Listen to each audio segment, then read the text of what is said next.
ইরানে ট্রাম্পের জয়ের সহজ কোনো পথ নেই।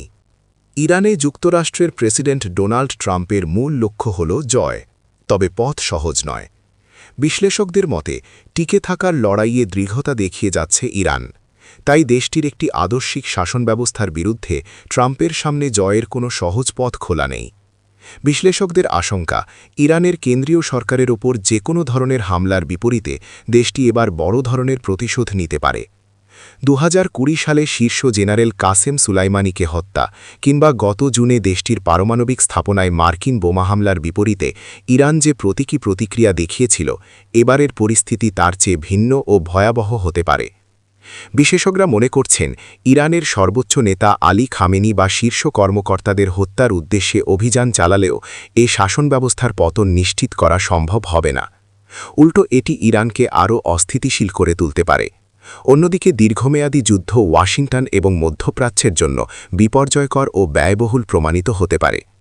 চিন্তন প্রতিষ্ঠান স্টিমসন সেন্টারের ডিস্টিংগুইশড ফেলো বারবারা স্ল্যাভিন বলেন, সবকটি বিকল্পই বেশ ভয়াবহ।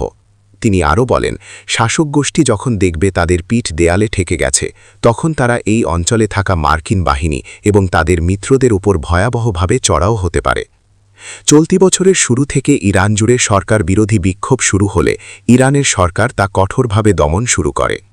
এর পরিপ্রেক্ষিতে ট্রাম্প হুঁশিয়ারি দেন, বিক্ষোভকারীদের হত্যা করা হলে তিনি সামরিক হস্তক্ষেপ করবেন।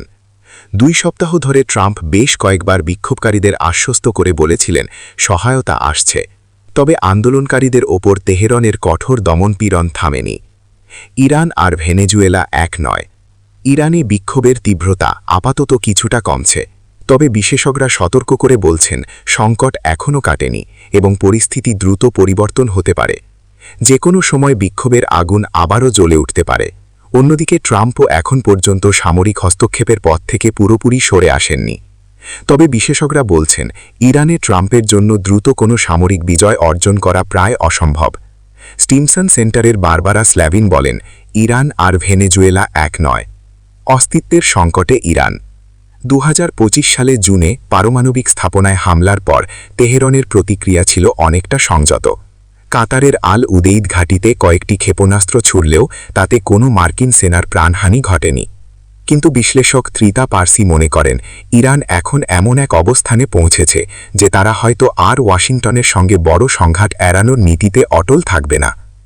ইন্টারন্যাশনাল ক্রাইসিস গ্রুপের জ্যেষ্ঠ বিশ্লেষক নিসান রাফাতি বলেন, সুলাইমানি হত্যাকাণ্ড বা পারমাণবিক স্থাপনায় হামলাকে ইরান সীমিত পরিসরের আক্রমণ হিসেবে মেনে নিয়েছিল, কিন্তু বর্তমান বিক্ষোভকে শাসক গোষ্ঠী তাদের টিকে থাকার পথে চরম হুমকি হিসেবে দেখছে।